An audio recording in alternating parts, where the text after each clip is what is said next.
Сәлеметсіздер ме балалар? Бүгін біз ОТО-ның ақылы 4-ші вариантын математикалық сауаттылықтан қарастыратын боламыз. Егер сендерге курс жайлы ақпарат қызықты болса, экранда көрсетілген номер бойынша хабарлассаңдар болады. Және менің дайрегіме жазсаңдар да болады. Мен ОТО-ның 15 вариантын, математикалық сауаттылықтан да және математикадан да YouTube каналыма салатын боламын. Сондықтан барлығын көріп, қиын деген есептерді жазып алсаңдар болады.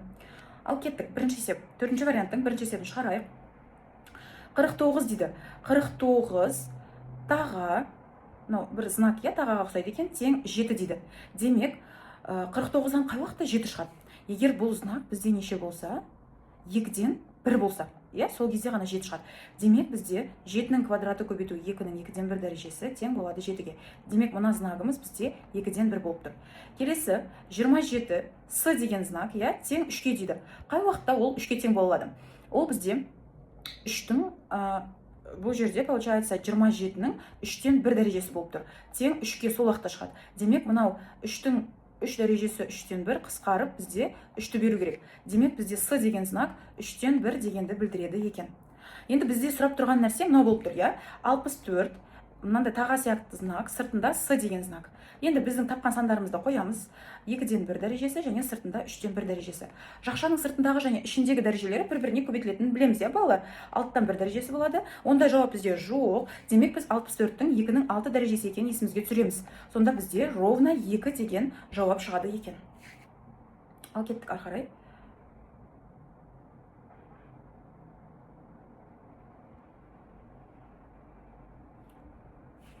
Келесі есеп, екінші есеп. Өте оңай есептердің бірі, сондықтан балымызды жоғалтып алмаймыз. X тең 40-қа дейді, Y тең 80 дейді. X тең 60-қа, Y тең 120-ға, X тең 80-ге, Y тең 160-қа дейді. Байқап қарасақ, бізде X-іміз қанша болса, Y-іміз содан 2 есе үлкен болып тұр. Демек, біздің формуламыз Y тең 2X болады екен, Неге? Себебі орнына қоятын болсақ, 2 көбейту, Y-тің орнында қандай тұр? Y тең 2X болып тұр. Y-іміз 80 деп алайық, таблицадан 2 көбейту 40 десе, 80 тең 80 болып тұр екен. Келесі, үшінші есепке көшейік. Үшінші есеп бізден нені сұрайды? Дүкенде бір аптада сатылған балмұздақтар саны 136, 121, 131, 118, ары кете береді. Осының орта арифметикалық ортасын табыңыз дейді. Орта есеппен бір күнде қанша сатты дейді. Значит, біз арифметикалық ортасын табатын болсақ, барлығын жазып, қосып, нешеге бөлеміз? Аптада 7 күн бар. Значит, біз 7-ге бөледі екенбіз.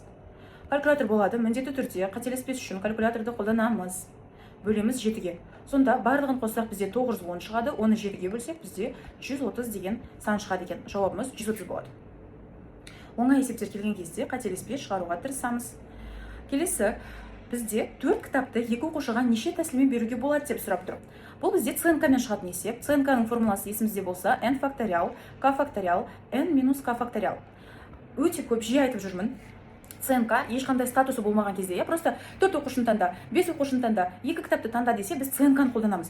Ал егер оның статусы болса, директорды таңда, қызыл кітап пен көк кітапты таңда деген сияқты статустар болса, АНК-ны қолданады екенбіз. Сондықтан қазіргі уақытта ЦНК-ны қолданып, 4 факториал, 2 факториал және 4 минус 2 факториал дегенді шығарады екенбіз. 4 факториалды қалай үйреттім? 2 факториал 3 көбейту 4 деп жасамыз, ал мына жерде 2 факториал және 2 факториал қалады екен. Қысқартамыз, 2 факториал мен 4 қысқарып, бізде 3 көбейту 2, 6 деген жауапты береді екен. Ол бізде А варианты болып табылады.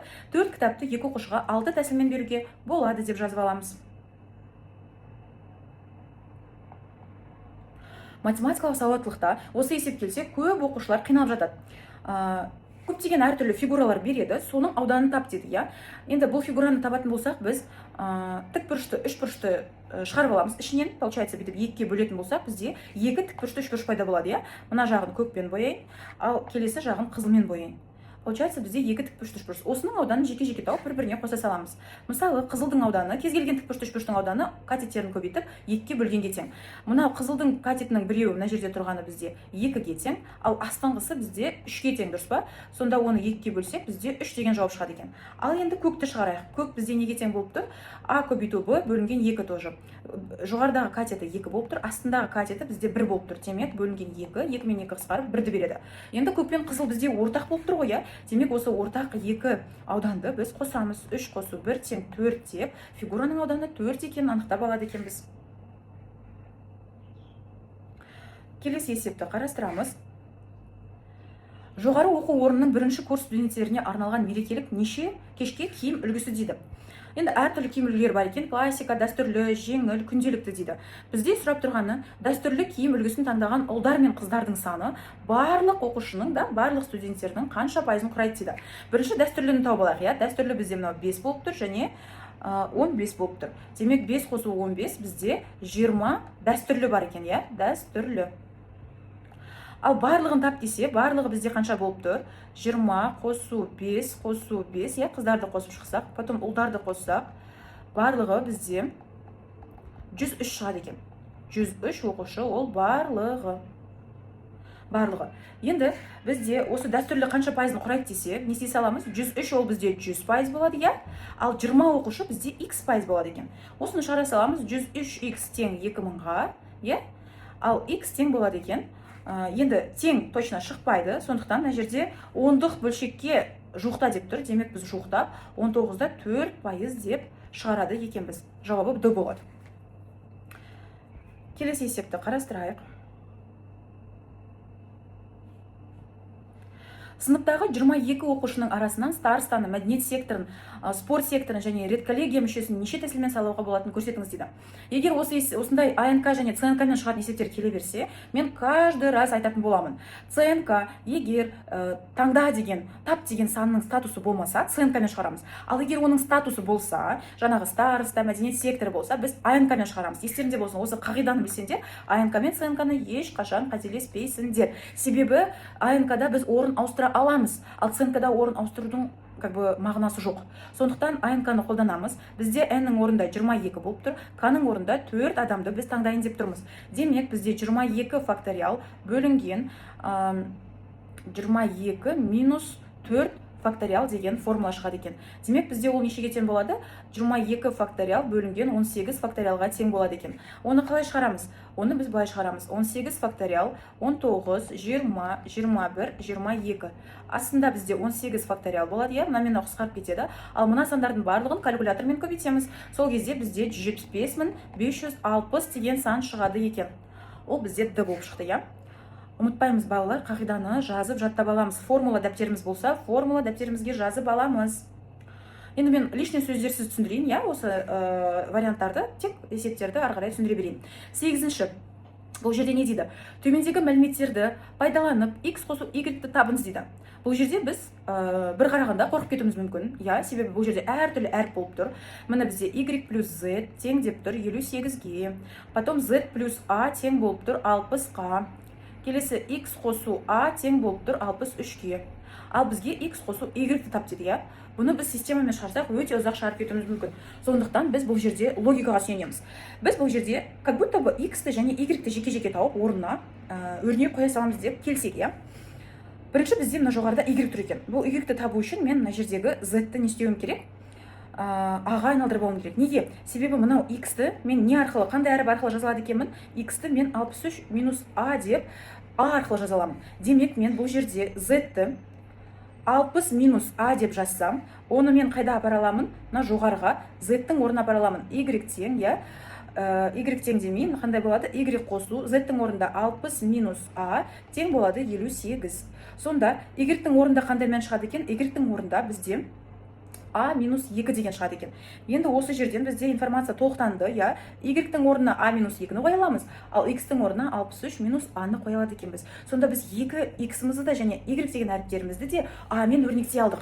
То есть бізде сан шыққан жоқ, я. X-тан 5 деген сияқты сан шыққан жоқ. Просто әріптермен өрнектедік. X-тің орнына қоямын. Қалай болады екен? 63 минус a қосу. Y-тің орнына нені қоямын?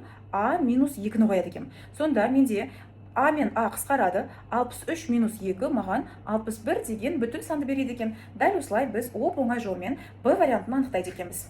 Жазып, жаттап алыңдар. Егер келіп жатса, қолданамыз. Не обязательно сан шыққаны әріппен өрнектеуге де болады. Сан шығарам деп ұзақ отырып қалмаңдар. Енді көп оқушының больной темасы, я, көп оқушының шығарғанда қиналатын, немесе тастап кететін темасы деп ойлаймын. Катер өзен ағысымен 10 километр дейді. ағысқа қарсы 15 км жүзгенде в общем барлығы 1 сағат 45 минут жұмсады дейді. Бірінші очередь біз 1 сағат 45 минутты сағатқа айналдырып алайық. То есть біз олай 45 минут деп жазып отыра алмаймыз. Сондықтан 1 сағат 45 минут дегеніміз 45 бөлінген 60 қысқарады. 1,15-ке қысқартсақ 4-тен 3 болады екен. Демек ол 4-тен 7 сағат дегенді білдіреді. Демек өзен ағысымен және өзен ағысына қарсы туда обратно 4-тен 7 сағат жұмсады деп айтамыз. Негізі 1,4-тен 3, но мен оны аралас бөлшектен бұрыс бөлшекке айналдырып алдым. Енді бізге общий сағат берілсе, балалар, ол бізге звоночек болу керек. Почему? Потому что ол Т өзен ағыспен плюс Т ағысқа қарсы дейді, ағысқа қарсы тең 7 бөлінген 4 сағат дегенді бізге айтып тұр. Енді біздің мақсатымыз осы Т-лардың орнына формулаларымызды қоя салу. Т-ның формуласы қандай өзі? Т-ның формуласы S бөлінген В деген формула, Осыны қоя саламыз. Енді ағыспен десе бізде не болады? Ағыспен десе жылдамдықтар қосылады. Ағыспен бізде 10 км жүрген екен, ал жылдамдығымыз қандай дейді бізде? Жылдамдығымызды жазып алайық. Міне 4 есе артық десе, өзен ағысы x болып тұр, ал катердің жылдамдығы 4x болып тұр, Жазамыз. Сонда В өзен бізде x болып тұр, В катер бізде 4x болып тұр, есептің шарты бойынша. Сонда ағыспен десе, біз осы екі жылдамдықты қосуымыз керек қой, Ары қарай мен мына формуланы просто Т-ның орнына S бөлінген В-ны қойып жазып жатырмын. Т ағысқа қарсы қанша километр жүрген еді? 15 км жүрген еді. Ағысқа қарсы болғандықтан жылдамдықтарын бір-біріне азайтамыз. Катердің жылдамдығынан ағыстың жылдамдығын азайтамын. Сонда менде 7 бөлінген 4 деген шығады екен. Болды, осыны мен кәдімгі теңдеу ретінде шығарсам жеткілікті. 10 бөлінген қанша болады? 5x қосу 15 бөлінген 3x болады екен. Тең 7 бөлінген 4 есе болады. Енді осы жерде қысқарту керек жерлерді қысқартасақ болады. 2 бөлінген x қосу, мынаны қысқартсақ 5 бөлінген x тең 7 бөлінген 4 есе болады. Сонда бізде 7 бөлінген x, мына жерде 7 бөлінген x тең болады екен 7 бөлінген 4-ке. Сонда x тең 4-ке болады екен. X бізде не болып тұр? X бізде мына жерде өзен ағысы болып тұр. Ал бізге катердікін тап деп тұр. В катер бізде неге тең болады? 4 көбейту 4-ке тең болады, 16 болады екен. Демек В катер бізде 4 көбейту 4, 16 км сағат дегенге тең болады екен. Жауабы Б деп есептейміз. Формуланы дұрыс қолдануды үйренеміз, балалар. Келесі, соңғы есеп, қиын есептердің бірі деп айтсам да болады. Сондықтан біз дұрыстап шығаруға тырысамыз. Ұзындығы 5 метр, биіктігі 160 см. Хаус деген бассейн. Бассейнді қандай кафельдермен толтырады? 20-да 20 см болатын 1015 кафельмен толтырады екен. Енді балалар, бұл жерде 1015 кафельмен толтырады десе, біз бассейннің қалай кафельмен жабыстырылатынын түсінеміз, Оның табаны жабыстырылады, және оның жан жақтары, бүйір жақтары толтырылады. Главное, бассейннің крышасы болмады ғой. Демек біз, получается, жаңағы шомылатын жеріміздің барлығын кафельмен толтыруымыз керек болады. Сондықтан біз бұл жерде мынандай формуланы жаттап аламыз. Бірінші, 20-да 20 см десе, бір кафельдің ауданы қаншаға тең екен? Бізде сонда 400 см квадрат екен. 400 см квадрат. 1015 кафель десе, ол 1015-ті көбейтеміз нешеге? 400-ге. Сонда ол бізге нешені береді екен? 1015-ті 400-ге көбейтсек, 4060 и артында 2-0. 406 мың штук екен, представляете? 406 мың сантиметр квадрат бізде кафель жабыстырылады екен. Енді осы ауданды біз дұрыстап табайық. Табандағының ауданының формуласы қандай болады? Табанның ауданы ұзындығы көбейтілген ені болады. Біреу ғана болады, себебі бір ғана табан. Енді екі жағын қарастырайық. Ол биіктігі мен енін қарастырайық. Биіктігі мен ені, ол бізде ені Б болады, биіктігі С болады. Ол бізде нешеу? Екеу, сондықтан біз оны екіге көбейтеміз. Екі жағынан болады ғой, төртбұрышты параллелепипед сияқты болғандықтан. Келесі, ұзындығынан қарастырайық. Ұзындығы мен биіктігін аламыз, Ұзындығы дегеніміз ол бізде не екен? А, биіктігін С деп келе жатырмыз, Онда бізде нешеу? Екеу, міне екі бір-біріне параллель жатқан қабырға. Сонда осының барлығы бізде 406 мыңды беру керек екен. Аның орнында бізде қандай сан тұр? Жазып алайық. аның орында, міне аның орында бізде 5 тұр. 5-ті біз сантиметр емес, метр емес, сантиметрге айналдырамыз, себебі бізде барлығында сантиметр болып тұр. Ал С бізде 160 сантиметр болып тұр. Бізге нені табу керек? Б белгісіз. Б-ны табу үшін біз не істейміз? Осы жерде барлығының орнына сандарды қойып шығамыз. Мына жерде 500 Б болады, қосу. С-ның орнына 160-ты қойсақ, сонда бізде 320 Б болады. Қосу. А мен С-ның орнына нені қоямыз? 500 көбейту 160-ты қояды екенбіз, көбейту 2-ні қоямыз. Сонда сенде 460 мың деген шығады екен. Енді жазамыз 820 Б. Мына жерде қанша шығады? Біз 160 мың шығып тұр. Тең 406 мың делік. Сонда 820 Б-дан 20 Б деп 406 мыңнан азайтамыз 160 мыңды. 820 Б бізде нешеге тең болады? 246 мыңға тең болады. Сонда Б тең болады екен бізде 300 сантиметрге. Себебі біз барлығын сантиметрге айналдырып шығардық қой, 300 сантиметр дегеніміз ол 3 метрді береді. Демек, 3 метріміз ол бізде неге тең екен? 3 метріміз ол бізде А жауабы болып шығады екен. А біздің жауабымыз. Осындай есептерді толық шығарып үйренгілерің келсе, менің парақшама тіркеліңдер. Немесе курсқа жазылам дейтіндерің берілген номер бойынша хабарлассаңдар болады. Әлі бізде қазір 4-ші вариант болса, 11 вариант бар. Менің YouTube каналымда және Telegram каналымда көрсеңдер болады. YouTube каналымда видео түрінде, Telegram каналымда файл PDF түрінде болатын болады. Сау болыңдар балалар.